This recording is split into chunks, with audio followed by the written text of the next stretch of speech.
Study magic world के YouTube channel पे आपका स्वागत है सर।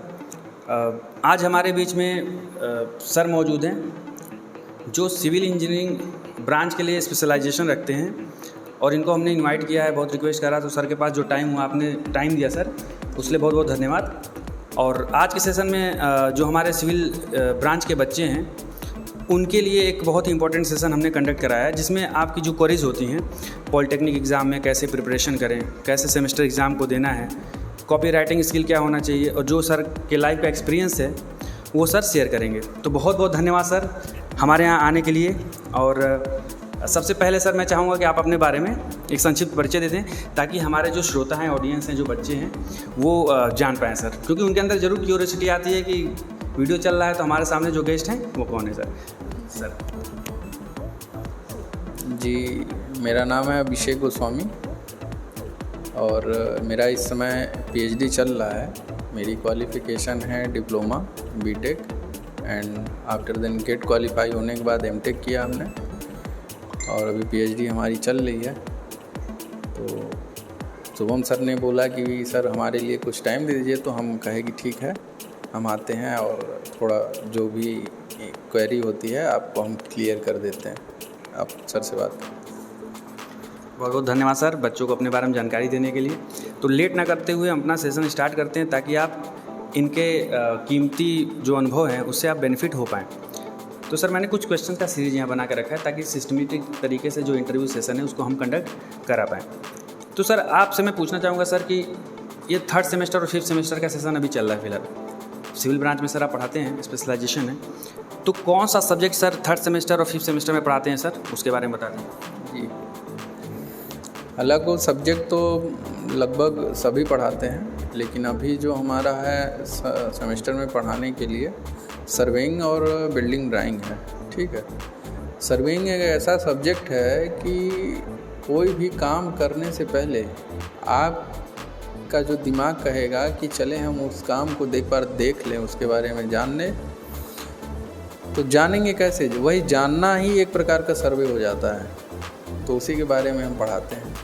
बिल्डिंग को कैसे बनाना है, कहाँ बनाना है, वहाँ की चीज़ें क्या हैं, किस प्रकार की हैं, मिट्टी कैसी है, मतलब हर चीज़ के बारे में नॉलेज लेके और उसका डाटा कलेक्शन करके उससे जो हम मैप तैयार करते हैं, जिसे नक्शा कहते हैं, नक्शा जो तैयार करते हैं रिक्वायरमेंट के हिसाब से किस प्रकार की बिल्डिंग है उस हिसाब से उसको डिज़ाइन करते हैं और फिर उसके बाद हम उसको एक रूप देते हैं और आगे का कार्य पूरा किया जाता है। दूसरा बिल्डिंग ड्राइंग है।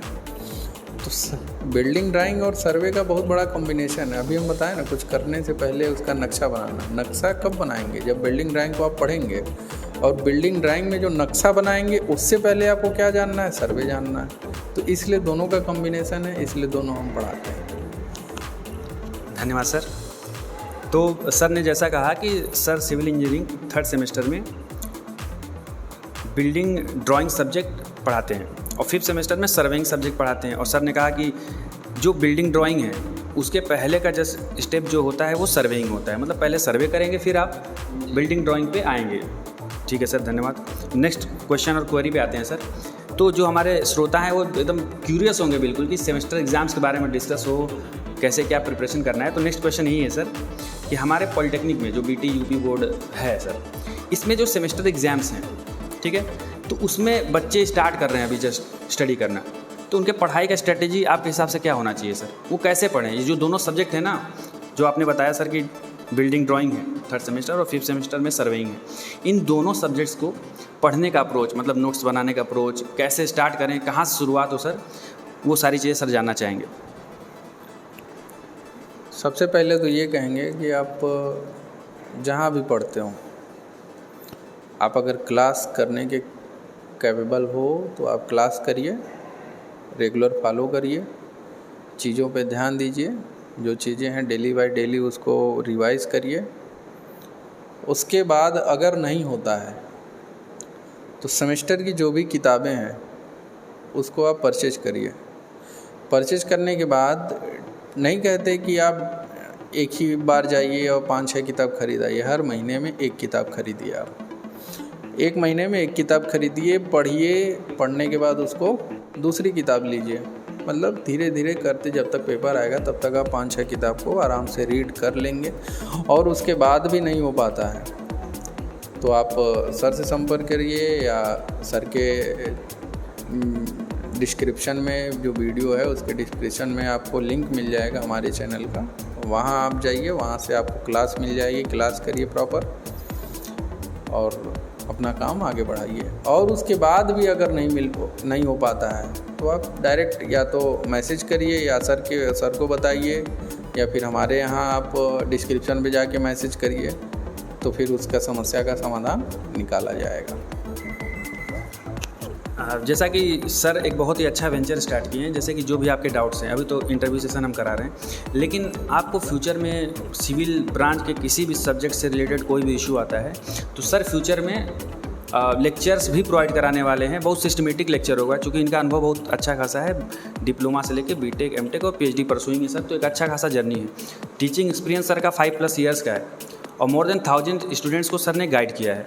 तो अगर आप जानना चाहें, सब्जेक्ट को पढ़ना चाहें, तो आप ज़रूर डिस्क्रिप्शन में जाइए, वहाँ सर के यूट्यूब चैनल का लिंक मैं वहाँ पे पिन कर दूंगा, तो वहाँ पे ज़रूर जाइए, एक बार ज़रूर वीडियो देखिए कि क्या चीज़ें हैं, फिर आपको खुद समझ में आ जाएगा। आज इंटरव्यू में भी चीज़ें जो है ज़्यादातर क्लियर हो जाएंगी। तो सर नेक्स्ट क्वेश्चन पे आते हैं सर, कि जो सब्जेक्ट है उस पर बुक से पढ़ना है सर, इंपॉर्टेंट बुक्स पब्लिकेशन आपके द्वारा क्या रिकमेंडेड है सर, किस बुक्स से स्टार्ट करना चाहिए? हम तो ये कहेंगे कि अगर आप बुक प्रीफर करना चाहेंगे तो उसमें सबसे अच्छी बुक होती है, और पिछले कई सालों से कह सकते हैं 10, 20, 25 साल से एशियन पब्लिकेशन ही बेस्ट पब्लिकेशन होता है। उसमें आप जो सिविल से आते हैं, जैसे डीवी गुप्ता आते हैं मैक्सिमम, उनकी बुक होती है, तो आप उन सब चीज़ों को आप फॉलो करिए। और बाकी चीज़ों के बारे में तो नहीं कह सकते, लेकिन हाँ हम ये कहेंगे कि आप अच्छी बुक फॉलो करिए, अच्छी पब्लिकेशन पढ़िए, अच्छा नॉलेज लीजिए। दूसरी बात यह है कि आप जैसे नोट्स नहीं होता है कि ज़रूरी कि आपको पढ़ाया जाता है तो आप नोट्स बनाओ, नोट्स बनाने की आवश्यकता नहीं है। सबसे बढ़िया नोट्स आपकी किताब होती है, क्योंकि नोट्स एक सीमित ज्ञान होता है, और ब्रॉड ज्ञान के लिए आप बुक पढ़िए, जितनी बार पढ़ेंगे उतना नॉलेज होगा। ठीक है सर। बच्चों, जैसा कि सर ने कहा कि नोट्स बनाने का मतलब ये होता है कि हम अपने ज्ञान को सीमित कर देते हैं, कहीं न कहीं जो दायरा है वो लिमिटेड हो जाता है। सर ने कहा कि जैसे बुक्स हैं, अच्छे बुक्स हैं, तो उनको पूरा रीड करिए, डिटेल स्टडी करिए। आपके पास एग्ज़ाम से पहले सफिशिएंट टाइम होता है, तो बुक प्रीफर करिए। और हाँ, अगर आपको ऐसा नीड हो पर्सनल ओपिनियन के लिए या पर्सनल बेनिफिट के लिए, तो आप नोट्स बना सकते हैं, अपने इंड से बनाएंगे। ज़रूरी नहीं है कि नोट्स आपको मिले तो ही पढ़ेंगे। नोट्स बनाने का मतलब ये नहीं होता है कि नोट्स बनाने का मतलब ये होता है कि आप बुक को पढ़िए और उस बुक से आपको जो ज़रूरी चीज़ लगे उसका आप नोट्स बनाइए, आप खुद का नोट्स बनाइए। ये आपके जीवन में और पूरी लाइफ के लिए आपके लिए बेटर रहेगा। हाँ, सर ने कहा कि खुद का नोट्स होना चाहिए, खुद की स्टडी होनी चाहिए। टीचर या लेक्चरार जो क्लास में होते हैं वो आपको गाइड कर देते हैं, एक रास्ता बता देते हैं, क्योंकि पढ़ना अल्टीमेटली आपको रहता है। चलिए सर नेक्स्ट क्वेश्चन पे आते हैं। तो जो सब्जेक्ट आपके पास बिल्डिंग ड्राइंग है और सर्वेइंग है सर, इसके बारे में सबसे पहले बिल्डिंग ड्राइंग को सर उठाते हैं और इसके बारे में सर देखते हैं कि इसमें बच्चे किस तरीके से पढ़ेंगे, क्या क्या चीज़ें हैं, तो उसके बारे में सर कुछ ओवरव्यू दे दीजिए। देखिए, सबसे बेसिक चीज़ें होती हैं कि ड्राइंग के बाद जब हम पढ़ते रहते हैं तो उसी ड्राइंग को आगे चल के जब इंजीनियरिंग फील्ड में आते हैं तो इंजीनियरिंग ड्राइंग पढ़ते हैं। इंजीनियरिंग ड्राइंग में हम पढ़ते हैं कि जैसे बहुत सारे टास्क होते हैं और मशीनरी चीज़ें होती हैं, ठीक है, उनके प्रोजेक्शन वगैरह पढ़ते हैं, स्केल वगैरह पढ़ते हैं, छोटी चीज़ को बड़ी करना, बड़ी चीज़ को छोटी करके मैप पे बनाना, ये फर्स्ट ईयर सारी की चीज़ें होती हैं। फिर फर्स्ट ईयर जब सेकेंड ईयर सिविल में आ जाते हैं तो आपको आता है बिल्डिंग ड्राइंग फर्स्ट, फिर third year building drawing second जाता है। बिल्डिंग ड्राइंग फर्स्ट में होता ये है कि बिल्डिंग जैसे आप बना रहे हो तो सबसे नीचे से लेके और छत तक जितने कंपोनेंट होते हैं उनके बारे में हम जानते हैं। कंपोनेंट का मतलब जैसे नीचे आप फाउंडेशन सबसे पहले बनाते हो, तो पहले ड्राइंग में पहली यूनिट फाउंडेशन के बारे में ही पढ़ना है। पढ़ने का मतलब उसको अच्छे से उसकी थ्योरी जान लेनी है, उसके बाद उसकी ड्राइंग पढ़ते हैं। फाउंडेशन के बाद धीरे से ऊपर आते हैं, जो सीलन को रोकता है उसे डीपीसी कहते हैं। डीपीसी हम पढ़ते हैं, उसकी डिजाइनिंग पढ़ते हैं। डीपीसी के बाद फिर ऊपर आते हैं तो जो ब्रिक मशीनरी के बारे में आपने सुना होगा, ईंट चिनाई जिसे कहते हैं। तो ईंट चिनाई कितने टाइप्स के होते हैं, किस प्रकार से कर सकते हैं, या कितने प्रकार से उसको हम बनाते हैं, ठीक है। 1 वाल, 2nd वाल और 1.5, जैसे कहते हो ना 9 इंची की दीवार, 4 इंची की दीवार, ये सब चीज़ें होती हैं। तो सबका अलग अलग नाम है, तो उनके बारे में पढ़ते हैं। फिर जब दीवार हम खड़ी कर लेते हैं बिल्डिंग में, फिर उसके अंदर डोर लगाते हैं, विंडो लगाते हैं। अब डोर विंडो के बारे में जानेंगे। डोर विंडो के बारे में पढ़ लेते हैं तो फिर उसके बाद हम पूरा का पूरा क्या करते हैं, नक्शा तैयार हो जाता है। तो लास्ट टॉपिक तक जाते जाते हम एक घर का नक्शा बनाना सीख जाते हैं 2nd ईयर से ही, ठीक है। तो उसी को कहता है बिल्डिंग ड्राइंग। नाम ही है बिल्डिंग का ड्राइंग बनाना, तो बिल्डिंग ड्राइंग, ठीक है। ठीक है सर, आपने अभी जाना कि जो आपका सब्जेक्ट बिल्डिंग ड्राइंग है 3rd सेमेस्टर का, उसको कैसे पढ़ना है सिस्टमेटिक तरीके से, क्या यूनिट्स हैं, इसके बारे में जाना। अब आप ये जानेंगे कि जो 5th सेमेस्टर का सब्जेक्ट सर्वेइंग है, इसमें कैसे पढ़ना है, क्या यूनिट्स क्या चल रहा है, क्या सीन है, उसको देखेंगे हम। सर्वेइंग में ये क्या होता है कि जैसे हमारी ज़मीन कैसी है, जहाँ पे हमें बनाना है, दलदली तो नहीं है, ज़मीन प्लेन है कि नहीं है, वहाँ ज़मीन पहाड़ी है, पथरीली है, इन सब चीज़ों को देखने के बाद वहाँ के मैप को या वहाँ के एरिया को नापना ही सर्वेइंग कहलाता है। सर्वेइंग में हम बहुत सारे टाइप्स होते हैं। पहले चैन से मेजर करते हैं तो चैन सर्वेइंग हो गया, मतलब इंस्ट्रूमेंट के नाम पे उसका नाम पड़ जाता है। ये थियोडोलाइट आता है, टोटल स्टेशन आता है, इलेक्ट्रॉनिक थियोडोलाइट आता है, ठीक है, प्लेन टेबल आता है, कंपास आता है। तो हर चीज़ें हैं, हर चीज़ों का इंस्ट्रूमेंट अलग अलग है। जैसे अभी 5th सेम में है, जो बच्चे पढ़ रहे हैं सर्वे 2nd पढ़ रहे हैं। सर्वे 2nd एक होता है कि सर्वे 1st के बाद मॉडर्न रूप जो हो जाता है, जैसे हमारा कहते हैं कि मोदी जी कहते हैं मेक इन इंडिया या डिजिटल इंडिया। तो ये सर्वे 2nd भी एक डिजिटल सर्वेइंग कह सकते हैं इसको, क्योंकि इसमें जो इक्विपमेंट हम यूज़ करते हैं वो डिजिटल होते हैं। डिजिटल में क्या होता है, जैसे टोटल स्टेशन एक ऐसा इंस्ट्रूमेंट है कि सर्वेइंग के कह सकते हो कि ये फादर ऑफ सर्वेइंग है, ठीक है। फादर ऑफ सर्वेइंग का इंस्ट्रूमेंट कह सकते हो कि जितने भी आप छोटे छोटे पढ़ोगे, सर्वे 1st या 2nd, जितने भी इंस्ट्रूमेंट को आप पढ़ोगे उस सब का कम्बिनेशन इस अकेले इंस्ट्रूमेंट में दे रखा है, इसीलिए इसका नाम पड़ जाता है टोटल स्टेशन। तो ये सर्वे 2nd में हम लोग पढ़ते हैं। इलेक्ट्रॉनिक थियोडोलाइट है, जो चैन से हम लोग घूम घूम के नापते हैं या फील्ड में जा के नापते हैं। इसमें एक लेजर होता है, लेजर लाइट जहाँ तक जाती है डायरेक्ट उसका वो डिस्टेंस बता देता है। तो ये भी डिजिटल है, डिजिटल इंडिया में आता ही है। तो मतलब यही सारी चीज़ें हैं ये, और थियोडोलाइट है, ट्रांजिट है, ये सब हैं सर्वेइंग में, यही सब सारी चीज़ें होती हैं। सर बीटी बोर्ड में जो इसका एक सिलेबस सर, तो यूनिट्स के हिसाब से कैसे पढ़ेंगे सर, उसको एक बार बता दीजिए सर। यूनिट में सबसे पहले आता है, इसमें हम पढ़ते हैं फंडामेंटल हो गया, ठीक है। फिर प्लेन टेबल पढ़ लेते हैं। प्लेन टेबल के बाद हमारा आता है जैसे कंटूर आता है। कंटूर में कौन सी चीज़ें कितना ऊपर है, कौन ज़मीन कितना नीचे है, ये सब चीज़ें पढ़ते हैं। कंटूर के बाद हम थियोडोलाइट पढ़ते हैं। जैसे अभी थियोडोलाइट के बारे में जो चर्चा हुआ, तो उसमें हम वर्टिकल हॉरिजॉन्टल एंगल मेज़र करते हैं, ठीक है, थियोडोलाइट से। और एंगल मेजर के साथ साथ हम उसका देख लेते हैं कि कितना इंक्लाइंड है बिल्डिंग, ये सब चीज़ें हैं। इसमें कंपास भी यूज होता है। थियोडोलाइट में कॉम्बिनेशन ही है।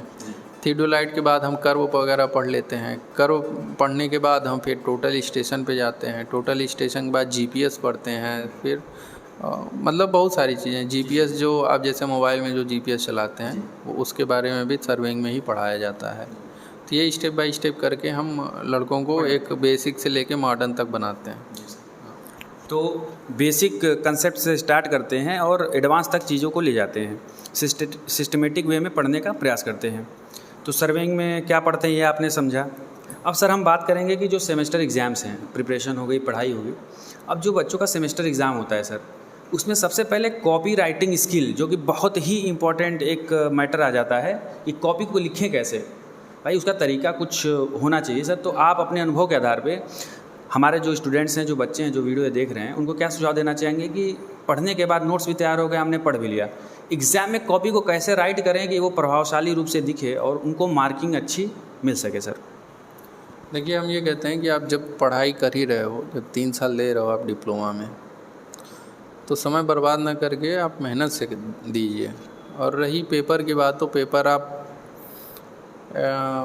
सेमेस्टर से कुछ दिन पहले भी आप पढ़ते हो तो भी पास हो जाओगे। लेकिन अगर वाकई में आप पढ़ना चाहते हो या आगे बढ़ना चाहते हो, इसी फील्ड में आप जानना चाहते हो, तो आप पहले ही बताया कि किताब को फॉलो करिए। किताब को पढ़ने के बाद आप अपना नोट्स बनाइए और नोट्स में आप पॉइंट वाइज लिखिए। अब वही काम आप कब करिए? सेमेस्टर में करिए। पॉइंट वाइज लिखिए, डाटा याद रखिए। डाटा याद रखने के बाद उसको नीचे अंडरलाइन करिए ब्लैक से या जो भी पेन आप यूज़ करते हैं उससे, ठीक है। और जो चीज़ें टेक्निकली हैं, जो सब्जेक्ट, जो हमारे वर्ड टेक्निकल हैं, जो आते हैं किसी परिभाषा में या कोई भी पॉइंट में, उसको भी आप अंडरलाइन करिए और प्रॉपर ढंग से लिखिए। पॉइंट वाइज पॉइंट लिखिए, कहानी की तरह ऊपर से लेके नीचे निबंध तो लिख नहीं रहे हैं। आप इंजीनियरिंग पढ़े हैं, इसलिए पॉइंट का बहुत बड़ा महत्व रखता है। उसके बाद जहाँ तक हो सके कि आप ड्राइंग बनाना चालू करिए।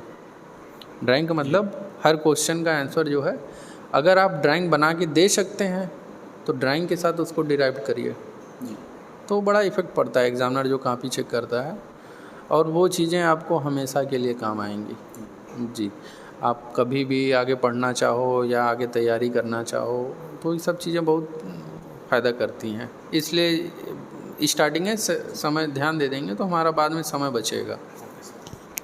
Thank you sir. तो कहने का मतलब कि हमको नोट्स जो बनाना है पॉइंट वाइज बनाना है, बुक को पढ़ना है और सेल्फ स्टडी के आधार पे नोट्स बनाना है, वो ज़्यादा इफेक्टिव होगा। और उस नोट्स से जो पॉइंट वाइज आपने लिखा है उसी प्रकार का कुछ आंसर राइटिंग आपका सेमेस्टर एग्जाम में होना चाहिए। सर, एक और डाउट आता है बच्चों के मन में, जो कि मुझे लगता है कि सबके मन में रहता है वो डाउट, कि सर जैसे कंटेंट लिख रहे हैं, 5 मार्क्स का क्वेश्चन है, 10 नंबर का क्वेश्चन है सर, तो एक मिनिमम होता है ना कि सर आधे पेज लिखेंगे कि 1 पेज लिखेंगे, कुछ तो एक कैटेगराइजेशन होता होगा सर, तो उसके बारे में बता दीजिए कि मिनिमम कितना लिखें, अधिकतम कितना लिखें, क्योंकि मार्किंग जो है अच्छी होनी चाहिए। मेन हमारा मोटो एग्ज़ाम में सर ये होता है, तो उसके लिए सर आप अपना सुझाव कुछ दीजिए। देखिए, जहाँ तक हमारे हिसाब से, हम तो कॉपी भी चेक करने जाते हैं और बहुत सारे लोगों को देखते हैं कि 100 कॉपी अगर हम चेक कर रहे हैं तो उसमें से 5 कॉपी 10 कॉपी के अंदर ही मिलती हैं जो अपने मन को संतुष्ट करती हैं। और मन को संतुष्ट कब करती हैं? जैसा हमने आपको बताया कि जैसा एग्जामिनर चाहता है। और कह सकते हैं कि भाई अगर आपको दे दिया है 1 नंबर का क्वेश्चन तो आप 1 नंबर में 1 पेज लिखते हैं, तो ये कहीं की बुद्धिमानी नहीं कहा जा सकता। या तो आप टाइम पास करते हो या तो आप पास ही नहीं होना चाहते हो वाकई में पेपर में, इसलिए आप एक ही क्वेश्चन में लगे रहो। 1 नंबर का क्वेश्चन का मतलब वो 1 लाइन भी नहीं होता है, 1 लाइन लिखो सफिशिएंट है, वो इसलिए 1 नंबर का पूछता है। जहाँ तक वो कोशिश करता है कि जो क्वेश्चन दे रहा है 1 नंबर में, तो आप उसको 1 वर्ड में दीजिए जो वो जानना चाहता है, उस वर्ड को, एक वर्ड को वो खोजता है जो वो जानना चाहता है, तो वो इसलिए वो 1 नंबर देता है, 1 नंबर में पूछता है। 2 नंबर में है तो आप थोड़ा सा 2 4 5 लाइन लिख लो। 5 नंबर में है तो कम से कम 2 पेज तो लिखो ही लिखो। 10 नंबर में है तो कम से कम 4 पेज, ऐसे करके लिखना चाहिए एक सिस्टमेटिक ढंग से। ही नहीं कि 2 पेज का है तो भी 1.5 पन्ने लिख रहे हो और 5 नंबर का है तो भी 1.5 पेज लिख रहे हो। तो ये आदमी सोचता है कि हम इसको 5 वाले पे 2 ही दे दें जी, अब 2 वाले पे तो 5 नहीं कर सकता। तो आदमी बाद में लड़का आता है, अरे सर हमने कॉपी भरी थी, कॉपी में हम पढ़े भी थे, लिखे भी थे, लेकिन मैटर करता है आप लिखे क्या थे। थोड़ा लिखो, सॉलिड लिखो, अच्छे से लिखो, हेडलाइन करके लिखो। तो जैसा कि सर ने बताया कि जब आप सेमेस्टर एग्ज़ाम आप अपीयर कर रहे होते हो, अपना कॉपी लिख रहे होते हो, तो उसमें टू द पॉइंट लिखना है, पहली बात हाईलाइट करके लिखना है, कीवर्ड्स जो हैं उसको हाईलाइट करना है। और सर ने बताया कि अगर 1 नंबर का क्वेश्चन है तो उसमें जो कॉपी चेक कर रहा है या जो क्वेश्चन फ्रेम किया है वो आपसे 1 वर्ड जानना चाहता है, तो वो वर्ड तो ज़रूर लिखना है, चाहे वो 1 लाइन में आप डेफिनेशन लिख दो, चाहे 1 वर्ड ही लिख दो, तो आपको मार्किंग 1 नंबर की मिल जाएगी टू द पॉइंट। 5 नंबर का क्वेश्चन है अगर, तो कम से कम 2 पेज लिखो, क्योंकि कुछ ना कुछ मिनिमम कंटेंट है, तो 2 पेज 5 नंबर में बनता है लिखना। और पॉइंट वाइज लिखो, साथ में आप डायग्राम का हेल्प ले सकते हो, फ्लो चार्ट का हेल्प ले सकते हो। 10 नंबर का क्वेश्चन है, सर के अनुसार सर ने कहा कि उसको 4 पेज में करो, उसमें डायग्राम और फ्लो चार्ट का आप हेल्प ले सकते हो। ठीक है सर, एग्ज़ाम के लिए हो गया। अब हमारे साथ कुछ ऐसे बच्चे होते हैं कि जो लास्ट मोमेंट पे ही पढ़ाई करते हैं सर, मतलब 15 दिन बचा हुआ है, 1 महीने बचा हुआ है, तो उनके ऊपर प्रेशर पड़ता है। ड्यूरिंग सेमेस्टर्स वो स्टडी नहीं करते, किन्हीं कारणों से नहीं कर पाते हैं। तो उनके लिए सर क्या सुझाव देंगे? कुछ इंपॉर्टेंट जो टॉपिक्स हैं sir 3rd semester building drawing और 5th सेमेस्टर सर्वेइंग से, तो उसके बारे में डिस्कस कर दीजिए, जिस सेक्शन से ज़्यादा क्वेश्चन पूछे जाते हैं। चूँकि आपका जो अनुभव है, आप एज ए एग्जामिनर भी जाते हो, एग्ज़ाम्स भी कंडक्ट कराते हो, पेपर का भी जो एक पैटर्न है वो आपको वो डिज़ाइन करने को मिलता है, तो उसमें आप चीज़ों को थोड़ा शेयर करेंगे तो बच्चों को बहुत ही बेनिफिट होगा। देखिए, सबसे पहले कहें तो ये काम तो आप बिल्कुल मत किया करिए कि 10 दिन के लिए आप छोड़ दीजिए कि अरे हो जाएगा। होने को तो आप ना भी पढ़ोगे तो भी हो जाएगा, ठीक है। तो ऐसा काम ना करिए। लेकिन अगर किसी भी सिचुएशन से इमरजेंसी आ जाए या कोई भी चीज़ें आ जाए घर पे, तो माइंडली डिस्टर्ब हो जाता है, आदमी पढ़ाई नहीं कर पाता है। तो उनके लिए तो कह सकते हैं कि हम तो ऐसे बच्चे ही खोजते हैं जो 10 दिन वाले हों। सही बताएं, क्योंकि उनको पढ़ाने पे और उनका प्रेशर देख के ये ऑटोमेटिक अपने अंदर से वो होता है कि नहीं, इनको इतनी अच्छी चीज़ें बता दी जाएं जो वो पीछे 6 महीने तक ना पढ़े हों और वो आगे भी उनके काम आए। लेकिन ऐसा काम ना करिए। अगर जानना भी है और करना भी है तो जैसे बताया कि आप चैनल जो हमने बताया डिस्क्रिप्शन में मिल जाएगा, नॉलेज ऑफ सिविल के ही नाम से है।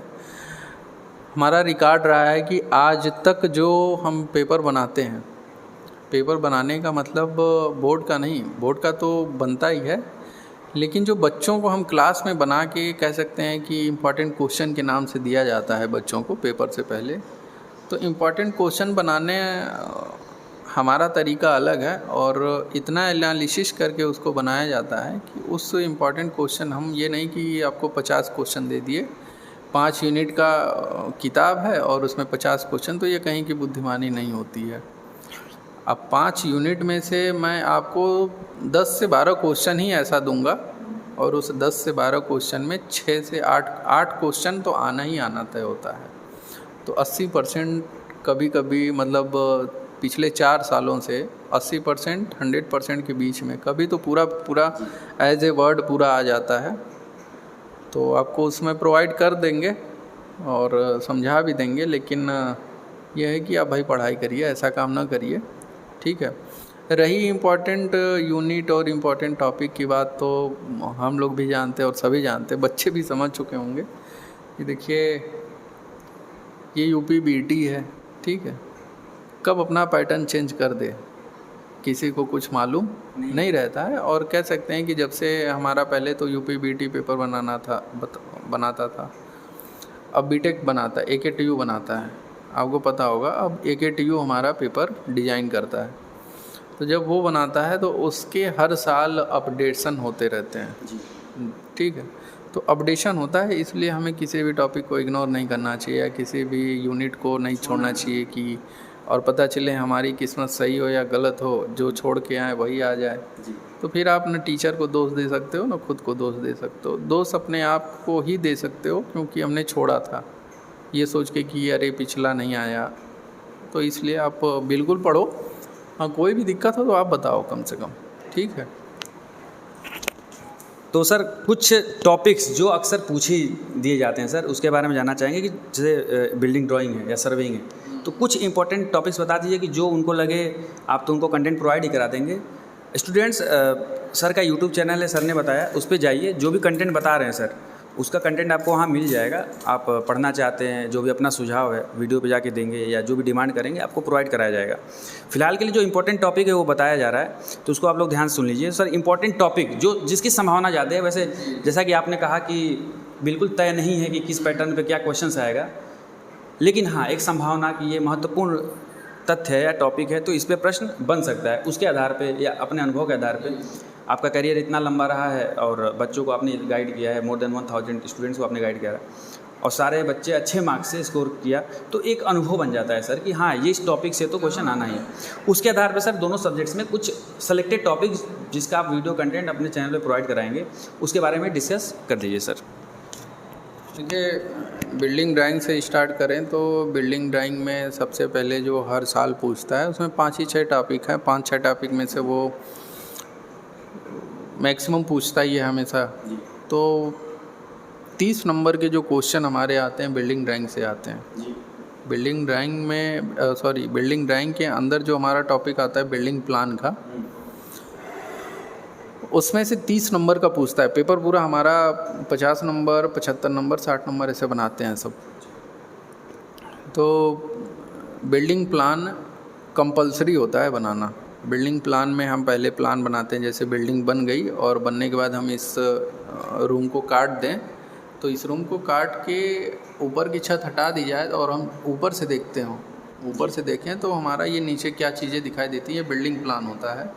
तो प्लान को बनाना, उसके बाद उसको हम सेक्शन पे काटना, ठीक है, ये सब सारी चीज़ें मिला के 30 नंबर का क्वेश्चन ये पूछता है। हाँ, बिल्डिंग प्लान आना तय होता है। उसके बाद फाउंडेशन आना, अब फाउंडेशन 10 नंबर का आता है, ठीक है। फाउंडेशन के बाद डोर आता है कंपलसरी 10 नंबर का, तो ये 50 नंबर का सफिशिएंट होता है, ठीक है। तो ये 3 टॉपिक अगर बच्चा पढ़ा हुआ है तो कोई दिक्कत नहीं है, उसका पूरा पेपर कर सकता है 50 नंबर का। हाँ, और सर इसमें सर्वेइंग में क्या है कि जैसे इसमें कंटूरिंग से पूछता है, ठीक है, कंपलसरी पूछता है। इसमें 2-3 क्वेश्चन हैं, जैसे विशेषताएं हैं कंटूरिंग के होता क्या है, और कंटूरिंग में अंतर क्या है, हॉरिजॉन्टल वर्टिकल इक्विवेलेंट क्या है, ये सब सारी चीज़ें कंटूरिंग के अंदर आती हैं। ये 4-5 क्वेश्चन जो है इनका फिक्स है कि इस यूनिट से 4 क्वेश्चन, इन 4 क्वेश्चन है, इस 4 क्वेश्चन से बाहर कोई क्वेश्चन बनेगा ही नहीं बनेगा। तो ये सब सारी चीज़ें हैं, वो चीज़ें आपको बाद में प्रोवाइड कर दी जाती हैं। इसीलिए थियोडोलाइट के क्वेश्चन है, ठीक है, थियोडोलाइट पूछ लेता है, कर्व पूछता है, कर्व, और उसके बाद लास्ट में जो मॉडर्न इक्विपमेंट हम 5-6 पढ़ते हैं तो उसमें से सबसे ज़्यादा पूछता है टोटल स्टेशन क्या होता है, ठीक है। फिर पूछता है प्लानीमीटर क्या होता है, क्लिनोमीटर क्या होता है, और पूछ देता है जीपीएस क्या होता है। तो ये सारी चीज़ें 5 नंबर में दे देगा कि 5 नंबर में टिप्पणी लिखिए और 5 पॉइंट दे देगा, तो यही पूछता है। हाँ, ये कुछ चीज़ें हैं जो कंपलसरी हैं। तो सर ने जो भी इम्पोर्टेंट टॉपिक था आपके सब्जेक्ट बिल्डिंग ड्राइंग से और सर्वेइंग से, इसके बारे में सर ने डिस्कस किया कि इन टॉपिक्स को तो पढ़ना ही पढ़ना है। अगर आपके पास समय कम है और आप चाहते हो कि अच्छे मार्क्स स्कोर करें तो ये टॉपिक पढ़ना है, और साथ ही में डिस्क्रिप्शन में जाएंगे तो ये टॉपिक सिस्टमेटिक वे में आपको मिल जाएगा। सर के यूट्यूब चैनल पे जाइए, इन सारे टॉपिक्स को कवर करिए, और इन टॉपिक्स को ही नहीं, बहुत सारी चीज़ें हैं, आप सिस्टमेटिक तरीके से स्टडी करिए। कोई आवश्यकता नहीं है कि लास्ट मोमेंट का आप वेट करेंगे और सेलेक्टेड टॉपिक को ही पढ़ना है। ज़रूरी नहीं है कि हमारी किस्मत बहुत अच्छी ही हो, बहुत ख़राब किस्मत अगर है तो दिक्कत हो जाती है, जो क्वेश्चन पढ़े नहीं आता है। तो इससे अच्छा है कि आप पूरे सेमेस्टर में अच्छे से पढ़िए, नोट्स बनाइए और कोई भी टॉपिक मत छोड़िए। बेसिकली आपके फ्यूचर के लिए अच्छा होगा। फ्यूचर में आप किसी एग्ज़ाम को टारगेट कर रहे होंगे, जेईई, एई या जो भी फर्दर एजुकेशन के बारे में सोच रहे होंगे, उसके लिए आपके पास नॉलेज होना चाहिए। तो उसके लिए आप स्किप मत करिएगा। फ़िलहाल इंपॉर्टेंट टॉपिक्स आपको बता दिया गया है, और सर के चैनल पे जाके आप वीडियो को वॉच कर सकते हैं। देखिए, सुझाव दीजिए, जो भी आपका डिमांड होगा उस पर चैनल पे अपलोड कर दिया जाएगा। तो सर कुछ और सुझाव पर्सनल अपने लाइफ से रिलेटेड जो चीज़ें हैं उसको थोड़ा बच्चों से शेयर आप कर दीजिए। देखिए, लाइफ के बारे में जानने के लिए तो बहुत सारी चीज़ें हैं और बताने के लिए समय भी है, और कह सकते हैं कि 25 साल की उम्र में 60 साल का तजुर्बा। जी बिल्कुल, ठीक है, लेकिन इन सब सारी चीज़ों को रहने दिया जाए, डिस्कस ना किया जाए तो ठीक है। बहुत सारी चीज़ें उतार चढ़ाव में आती रहती हैं। अब वही तो बताएं कि ज़िंदगी को और दुनिया को इतने करीब से जाना है, जो आप 60 साल उम्र में आप जाके सीखते हो, वो मैंने 25 साल में ही, मैंने 23-25 साल में ही सीख लिया है। तो इसीलिए जो भी चीज़ें हम बोलते हैं या बताते हैं वो कहीं ना कहीं से कनेक्शन होती हैं। ना ही कोई चीज़ें गलत बोलेंगे, ना ही कोई चीज़ें इधर उधर की बात किया जाएगा। कहते हैं ना कि ज़िंदगी में इस ज़िंदगी के लिए अगर ये कुछ नहीं सीखे तो आप ज़िंदगी में कुछ नहीं सीखे। ठीक है, तो वही सारी चीज़ें हैं। और कोई भी काम अगर आपको करना है या कोई भी चीज़ सफल होना है, जो भी चीज़ें हैं, तो 2 चीज़ें कह सकते हैं बहुत ज़्यादा ज़रूरत है। ठीक है, 2 चीज़ें में जैसे जुनून और जज्बात, ये 2 जीवन के ऐसे पहलू हैं ना कि अगर कोई काम करना है तो उसके लिए आपको जुनून चाहिए और जुनून के साथ साथ आपको जज्बात चाहिए। जज्बात इस काम के लिए जुनून चाहिए, और वो सफलता पाने के लिए आपको जज्बात चाहिए, एक्साइटेशन चाहिए कि वो कब हमें मिलेगा और मैं उसके लिए क्या कर लूँ। ठीक है, तो ज़िंदगी में जज्बात और जुनून दोनों ही बहुत ही आवश्यक हैं। तो मिलते रहेंगे, बहुत सारी वीडियो हैं, और आप जाइएगा वहाँ पे चैनल पे एक वीडियो हमारा पड़ा होगा कि डिप्लोमा करने के बाद हम क्या करें। तो वहाँ पे हमने मतलब हम इतने अच्छे से उसको वहाँ पे डिस्क्राइब किए हैं, इलेक्ट्रिकल, मैकेनिकल, सिविल सबके लिए। आप उसको देखिएगा और मज़ा भी आएगा। और कोई भी क्वेरी होती है या कोई भी मतलब उसमें क्या है कि जिस क्षेत्र में भी जाना है, गवर्नमेंट हो, प्राइवेट हो या खुद का काम हो, सब कुछ के बारे में उसमें बताया गया है। तो मैं बच्चों से कहूँगा कि एक बार उसको देखिएगा कि डिप्लोमा करने के बाद क्या करना चाहिए। बहुत सारे लोग होते हैं कि रिलेटिव वगैरह के कहने के चक्कर में कर तो लेते हैं, 3 साल बिता लेते हैं जैसे तैसे, उसके बाद कहते हैं कि अब क्या करें। तो उनके लिए है, आप देखिए। जैसा कि सर का अनुभव एजुकेशन फील्ड में काफ़ी लंबा रहा है और इनकी क्वालिफ़िकेशन भी अच्छी खासी है, तो एजुकेशन के हर एक आस्पेक्ट को सर ने समझा है, बारीकी से उसको एनालिसिस किया है उसका, और उसके आधार पे सर जो चीज़ें कह रहे हैं अपने अनुभव के आधार पे कह रहे हैं, जो उन्होंने देखा है, जो उन्होंने करा है। सर के चैनल पे जो वीडियो पड़ा हुआ है उसमें इन्हीं अनुभव के आधार पे उन्होंने एक गाइड करा है कि बच्चे डिप्लोमा करने के बाद, इंजीनियरिंग करने के बाद किस फील्ड को चूज़ करें। बहुत बार ऐसा होता है कि हमारे पास ज्ञान नहीं होता है कि हम डिप्लोमा करके किस किस लाइन को पकड़ सकते हैं। तो उन सब चीज़ों से बचने के लिए आप क्या करेंगे कि सर के चैनल पे जाइए, उस वीडियो को आप देख लीजिएगा, तो वहाँ से आपको पता चलेगा कि हम डिप्लोमा करने के बाद क्या क्या करने के लिए कैपेबल हैं, या कहाँ कहाँ हमारी संभावनाएं बनती हैं। फिलहाल study magic world YouTube channel पे बने रहने के लिए धन्यवाद। ऐसे ही सेशंस को, अलग अलग सब्जेक्ट के सेशन को आप चाहते हैं तो चैनल को आप सब्सक्राइब कर लीजिए, लाइक करिए, जो सुझाव कमेंट करिए। और लास्ट में सर आपको बहुत बहुत धन्यवाद कहते हैं सर, आपने अपना कीमती समय दिया। और ऐसे ही सर फिर एक बार मौका दीजिएगा बच्चों को गाइड करने।